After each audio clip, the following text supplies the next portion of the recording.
Our next speaker is Professor Leonard Orland. That's it? Do you want me to do this again? Okay.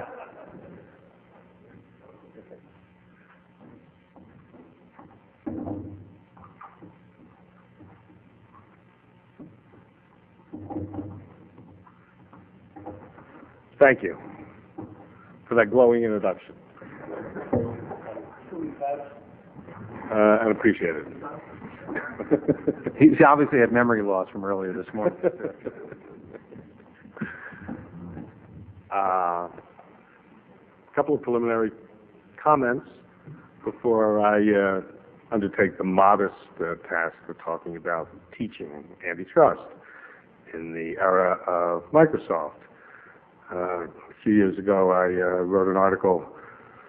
I guess I like the concept called Teaching Antitrust After Perestroika, in which I tried to talk about antitrust in the context of the disintegrating Soviet Union.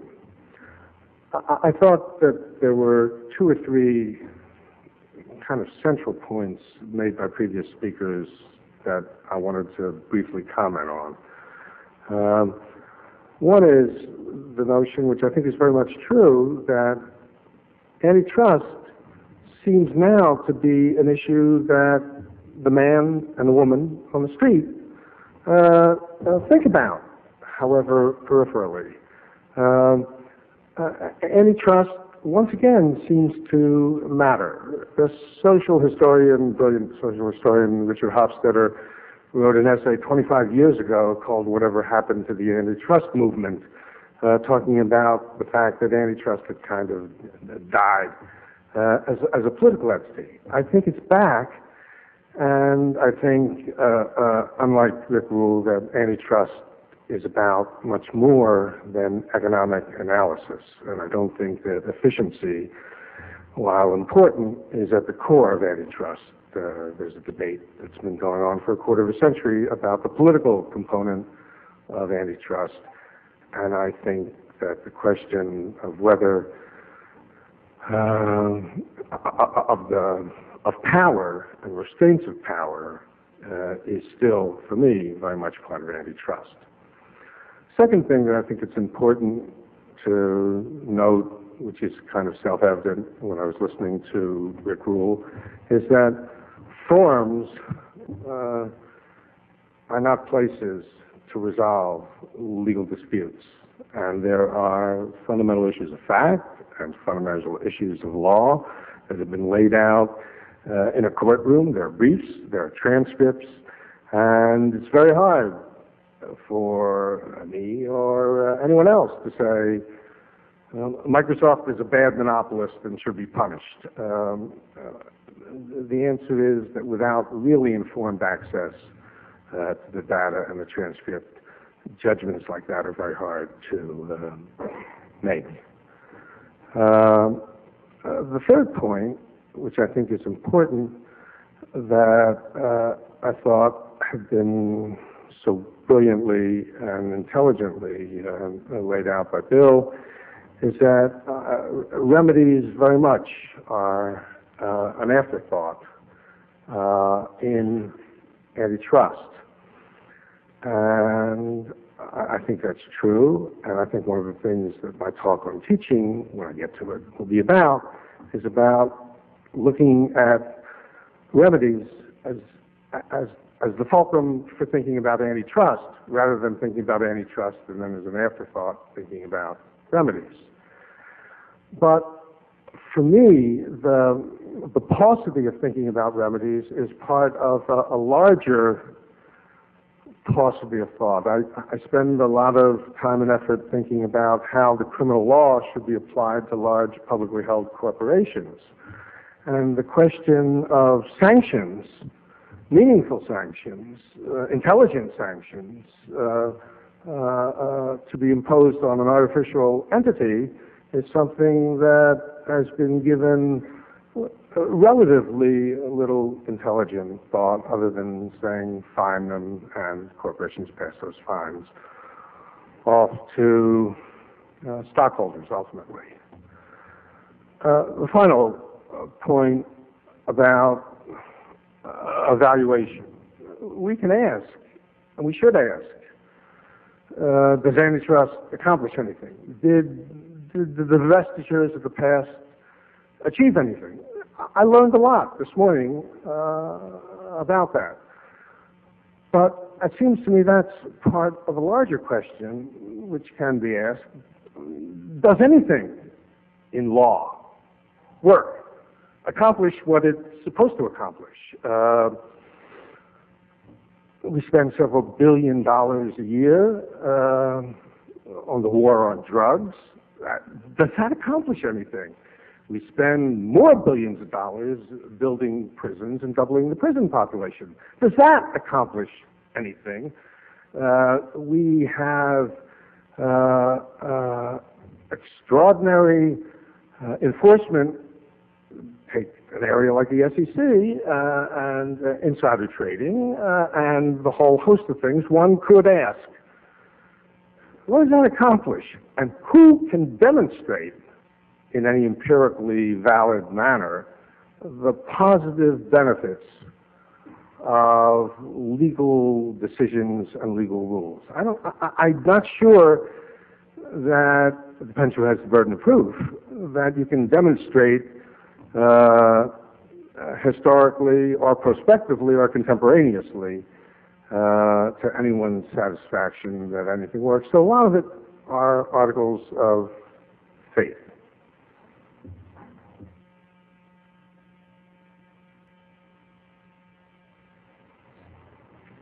Let me talk to you a little bit about teaching antitrust and teaching Microsoft in the age of Microsoft. Last spring, I had the time of my academic life. I led an antitrust seminar on Microsoft. The seminar materials were downloaded daily from the Antitrust Division, from Microsoft, from the New York Times, and from the Wall Street Journal, all of whom had video and audio and websites that were readily available. Videos of contemporaneous Senate hearings were interspersed in the seminar. The only real lack, as a matter of timing, was the video of the super video legal star, super litigator David Boies, who made his famous opening statement, complete with sound bites from Bill Gates' deposition, juxtaposed with blow-ups on the video screen of contemporaneous Microsoft emails, which, at least he claimed, and I'm sure Rick contradicts, denied Mr. Gates' denials, established Mr. Gates' lack of authenticity in Mr. Gates' denials of recollection of knowledge or of asserting certain things which appear the Microsoft emails seem to establish that he had. My point is that 5 years ago, 4 years ago, it would have been impossible to undertake such a seminar for the simple reason that without the web, without daily updated Antitrust Division and Microsoft websites, the material would simply not have been available for contemporaneous examination. The seminar began with a close analysis of the complaint and the consent decree in the first Microsoft case. Midway through the semester, contemporaneous developments overtook seminar plans. We watched Orrin Hatch's Senate hearings, which served as a turning point from the consent decree to a potential new case.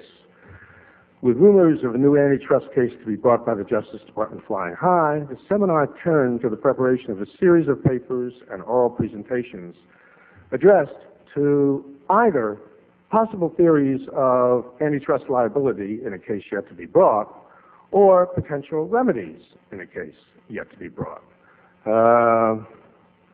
When the seminar began, Judge Jackson had just issued a preliminary injunction which ordered Microsoft to cease and desist from conditioning the licensing of its operating system on the licensing of a browser. Judge Jackson's decision, it will be recalled, arose from a contempt proceeding initiated by the department, which claimed that Microsoft was in clear violation of an unambiguous provision of the consent decree in Microsoft. The notion that that decree was unambiguous it seemed to me was an exercise in chutzpah, technical term. The government prayed for $1 million a day in damages for the clear violation. Judge Jackson rejected the contempt request but issued a preliminary injunction. And then you will recall that Judge Jackson proceeded to appoint Professor Larry Lessig of Harvard, a superb and uniquely qualified cyber law expert, as a special master to take evidence and to recommend findings of fact, conclusions of law. A controversy ensued over the appointment of Professor Lessig. Microsoft petitioned for his removal, denied by Judge Jackson. Microsoft appealed the Lessig appointment and the decree below on the violation of the consent decree, and the D.C. Circuit, a month after the case was filed, ruled in favor of Microsoft on both issues. Meanwhile, the seminar proceeded on two tracks. One examined the documents and the contempt proceedings and used it as a vehicle for studying and learning about the law of tying and monopolization. Initially, the students delivered mini presentations on monopolization. The second track examined reports in the media about the ongoing Microsoft litigation. As events unfolded and the prospect of a new Microsoft case loomed larger, track two dominated the seminar. We then proceeded to a rigorous examination of the possible alternatives available in a suit against Microsoft, a new lawsuit by the government against Microsoft. What began as a study of litigation and contempt proceeding turned, after the hearings, into a study of what new attacks, what new remedies can be achieved. I asked the students to prepare papers and presentations responsive to the issue of potential theories of antitrust liability against Microsoft and what remedy alternatives would be available. This is prior to the government initiating and the AGs instituting the current suit.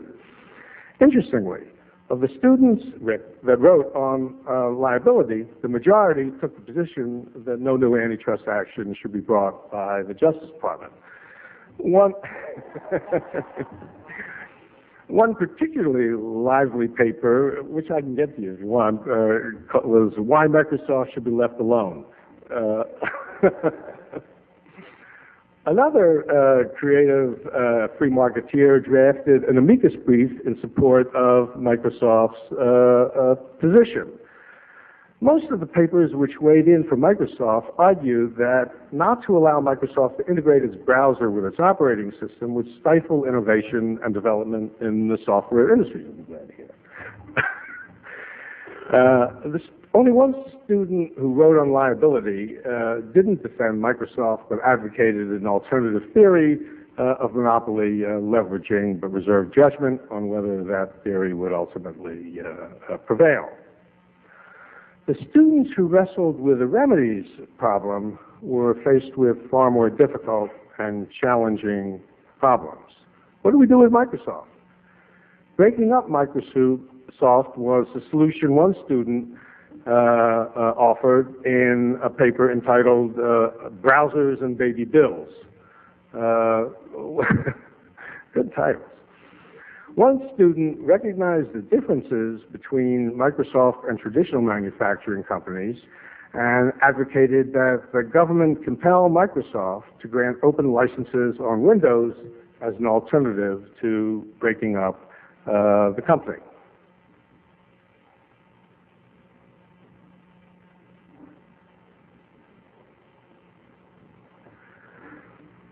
Poetically, as the seminar wound down, the Department of Justice and the states wound up and filed theirs a lawsuit.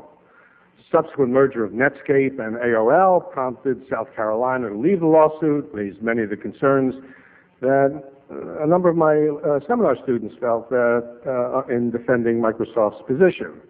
And recent reports of Microsoft's internal reorganization into four component parts is reminiscent of some of the remedies suggested by the students. Some decades ago, I hesitate to tell you how many, I and my spiritual fellow panelist, Harry First, who couldn't be here, were fortunate enough to learn antitrust from an extraordinary teacher. Is this mic okay? Are we okay? And scholar at the University of Pennsylvania Law School, Louis B. Schwartz. Subsequently, I participated in a seminar with Louis Schwartz devoted exclusively to the question of divestiture. My assignment was to draft a non-punitive but effective divestiture plan for General Motors. That was at a time when 1 out of every 3 cars in America sold was a Chevy. Assuming that GM would be an unlawful monopolist, I chose to spin off Chevrolet and the engine and transmission operations. I learned, as Louis Schwartz, of course, intended, that examining antitrust through the prism of divestiture and alternative remedies, it can be an exciting way to explore first principles of antitrust goals and policies, and it's rarely done. Depending on the timing of the real-world Microsoft litigation events concerning settlement, relief, appeals, I can imagine a fall 1999-2000 antitrust seminar, which I'll be teaching, exploring antitrust law and policy in the computer era in the year 2000 by looking at how relief could be fashioned in the United States versus Microsoft.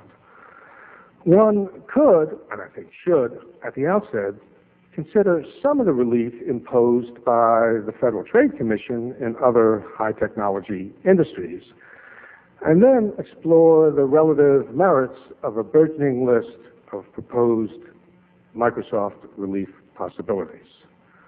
Consider 3 complicated technical cases settled by the FTC in the computer area.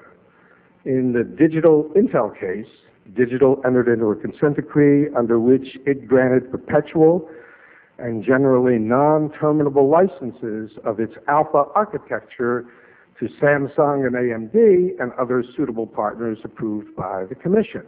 This was an architectural license under which the licensee would be free to create its own implementation and derivative works. That is, to design original chips around the architecture with a caveat that the licensee maintain backward compatibility with the Alpha architecture. In a second case, Silicon Graphics, the consent order required Silicon Graphics to enter into a porting agreement with a commission-approved partner that would allow the partner to run the 2 most important programs. The porting agreement was designed to ensure that at least one other workstation manufacturer would have access to the important graphics packages in litigation.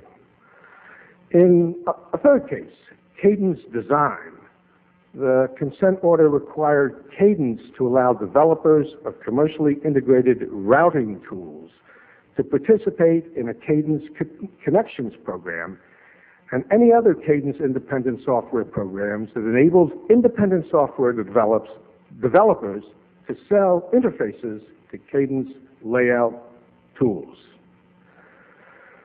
The key aspect of relief in the last 2 cases was the use of a non-discrimination provision aimed at preventing self-favoritism. Turning from consent decrees already imposed, what I'd like to just present to you, without advocating one or the other, is a list of possible remedies to be imposed in Microsoft.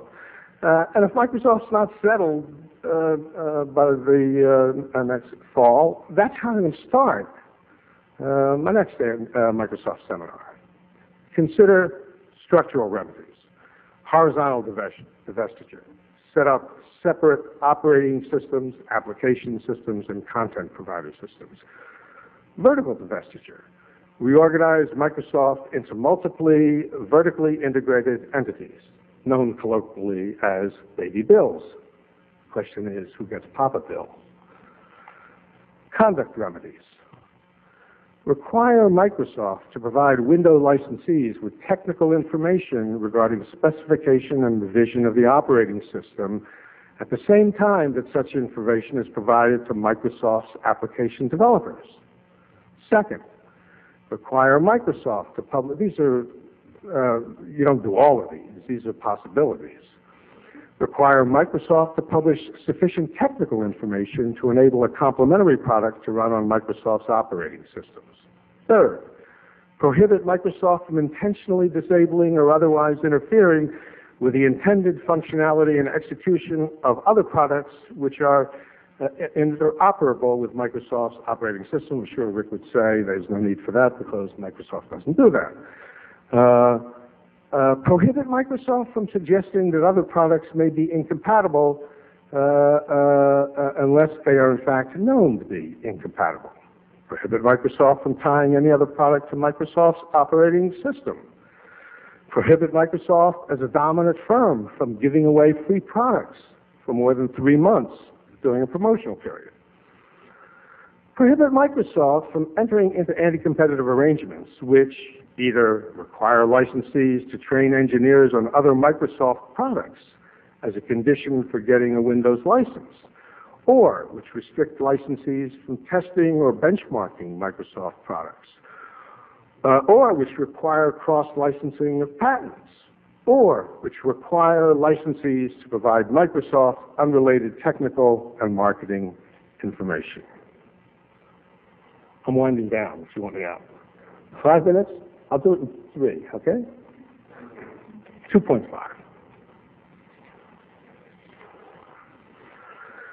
Prohibit Microsoft from limiting the ability of hardware manufacturers or end users to reconfigure desktops to utilize other software. Prohibit Microsoft from dissuading content providers from using competing browsers. Prohibit Microsoft from pre-announcing products more than 6 months prior to their actual installation. Prohibit Microsoft from enforcing intellectual property rights to prevent reverse engineering of Microsoft operating system products. Require non-discriminatory and timely access to Windows application program interfaces. Require compulsory licensing of application program interfaces. Require compulsory licensing of Windows source codes. Require an auction of Windows source code licenses. Require federal standardization of Windows by the American National Standards Institute. Prohibit predatory pricing. Prohibit the bundling of operating systems and application content. Prohibit the imposition of restrictions on original equipment manufacturers on boot-up sequences and applications. Now, obviously, it would not take minutes and not hours, but days and weeks to try and realistically explore these alternatives. I think it's an essential undertaking. I don't think that you can think rationally about using antitrust against Microsoft without thinking through ahead of time, not after the fact, whether any, all, or some of these things are good for the industry and the country. Of course, by the fall of 1999, many of these issues could become moot if Microsoft and the Justice Department agree to a consent decree, and if Judge Jackson approves the decrees in the public interest, unlike his Stanley Sporkin. But moot or not, the issues of appropriate relief in Microsoft will continue to provide fertile ground for future seminars, for law reviews, and, I suggest, will remain a useful fulcrum for imagining how the legal landscape, or is it spacescape, of cyberspace should look in an ideal but increasingly complicated high-technology computer antitrust universe. Thank you.